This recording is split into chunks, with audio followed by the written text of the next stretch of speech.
Today we are going to see about routers and routing algorithms. First, what we are going to see means what is a router and routing, the various factors that affect the routing algorithms, two different kinds of routing algorithms, distance vector and link state routing. First, let us see what is a router. A router is a networking device that will forward data packets between computer networks. That is, when a person is sending information through the computer with the help of the computer to some other person, the information that are being transferred will be divided into packets and it will be forwarded through the network until it reaches the destination. The routers perform the traffic direction functions on the internet. It will let the packet to go through various networking routes based upon the traffic. Depending upon the traffic, each packet will travel in different directions and it will reach the destination. The data sent through the network is in the form of data packets. A packet is typically forwarded from one router to another router through the network, which will be consist of any internetwork. That is, it is not necessary the packets from a LAN should be passed through a LAN only. It can be passed through any kind of network, even Ethernet or any type of networks can be used until it reaches the destination node.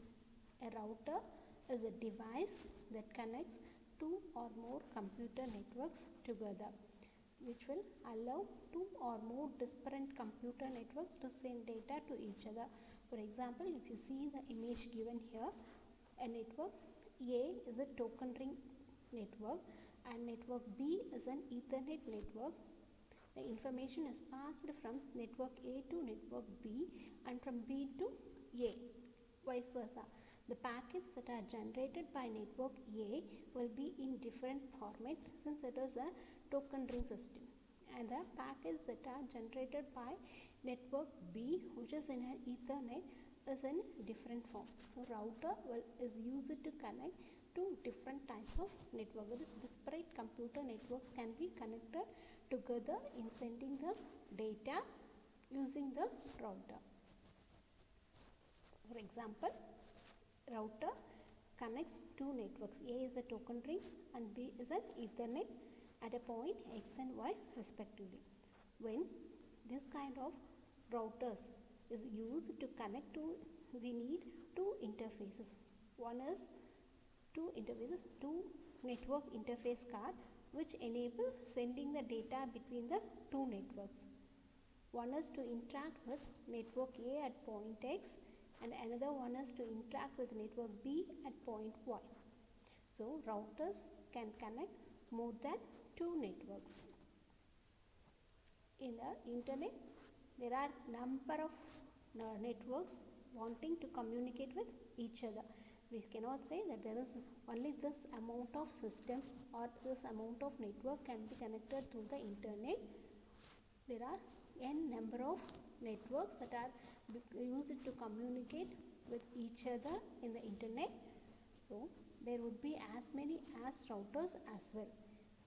For connecting each different types of network, we will be using router. See the image given below. It is a simple and small image to represent how the information is transferred using the router. Here A, B, C, D and E are 5 different networks and each networks are connected through routers. Network A is connected with B and E through the routers.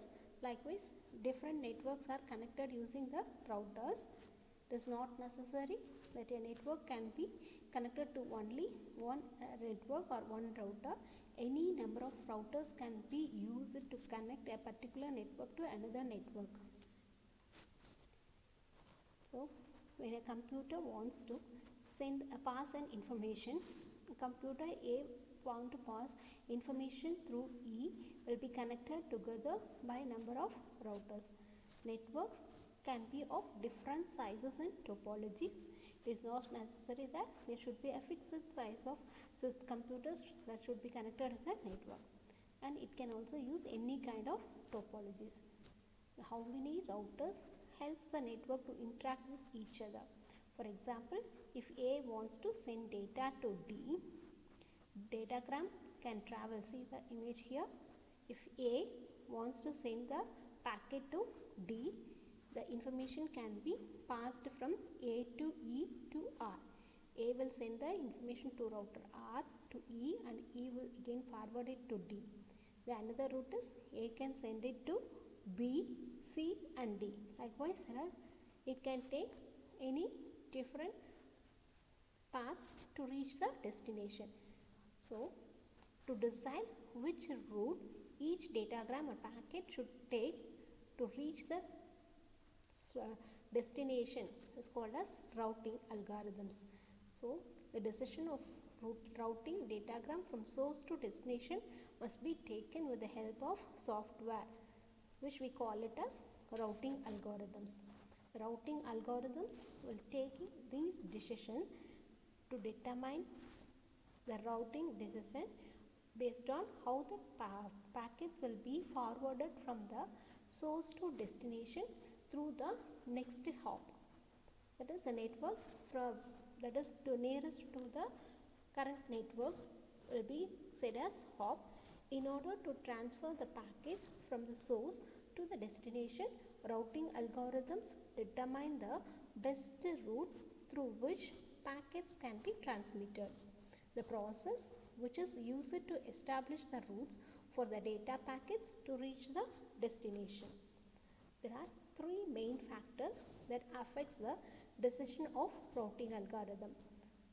They are least cost routing, distributed routing and the packet lifetime. First, let us see what is least cost routing. Least cost routing is selecting the shortest path while sending the packet. That is from the source to destination, which is the shortest path to reach the destination. When sending packet, the algorithm will calculate the cost involved in sending the packet from source to destination. If it takes the shortest path from the source to destination, then the cost involved in sending the packet will be reduced. So, it is best to use the least cost routing. The value is assigned to each link. Routing cost is calculated based on the aggregate value of all the links for the route. For example, if A want to pass a network A want to pass information to a system in network D, means if there are multiple paths that exist, it will calculate the cost of each route and take the least cost. Which route has a least cost will be selected as the route to pass the packet from the source to destination.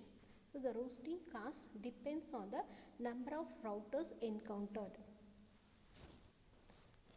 Next is least cost routing example.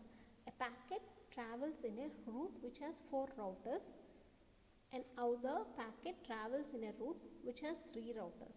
It may be possible that second route may cost more, even the number of routers encountered is less.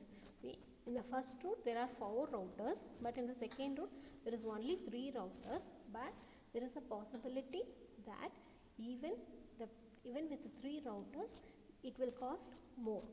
The reason may be the path is more stable.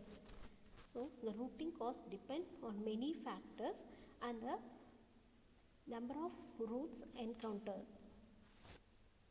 Next is distributor routing algorithm. In some routing protocols, once a path from source to destination is selected, then the router will send all the packets for the destination only through the selected path. It won't pass the packets in different paths. Similarly, so it is similar to the virtual circuit approach in the packet switching method. So, in distributor routing, where the router may choose a new route. But here the new route can be chosen for each packet. For example, if the message is being splitted into 10 packets, 5 packets will be moving through route 1 and another 5 packets may take route 2, depending upon the change in the length of the link. Different packets of same source can take different route to reach the destination. It is similar to the datagram approach in the packet switching method. The next factor is packet lifetime. A router decides the path taken by a packet and it will forward the packet to the next router. In the datagram approach, the route is not predicted. It can change for each packet. That is, each packet can take different route. For each packet, path may also be recomputed. So, the router is free to decide on which path it wants to send the packets due to the network condition. Based upon the network condition, the path can be changed upon the availability of the link at the time of sending the packet. So, each router need to have a very short and specific logic which will deal with only based on the next step, that is next hop that the packet should be sent. Sometimes the routers could route the packet to create an endless loop. Packets gets into a situation where it is being routed and rerouted across many routers again and again, as a different routers could think differently. For example, if router R1 decides that the route from source A to C is through B, B will receive the packet, but it learns that the link between the B and C is broken, so it will transfer that packet again to A, so that A will redirect it through some other path. But A does not know that the link between B and C is lost. It will again resend the same packet to B. So, to avoid this kind of problems, packets will not reach the destination. Since it will be rotating between A and B, it won't go and reach the C. To solve this problem, we had an additional information header in the packet called packet lifetime, which specifies that for how many times the packet will be alive. It will contain the number of hops that are allowed for the packet. For example, if a packet is to be passed, we can set it that it can pass up to 100 hops or 50 hops. If a packet has reached the 50 hops, it will be deleted or it will be lost. After that, a packet is considered to be lost and hence destroyed at its current location. As packet travels through one or more routes, each route will subtract 1 from the value contained in this field, and if it becomes 0, it will be considered as the router as lost and the router will destroy. So, the packet will not reach the destination and it needs a retransmission. Thank you all.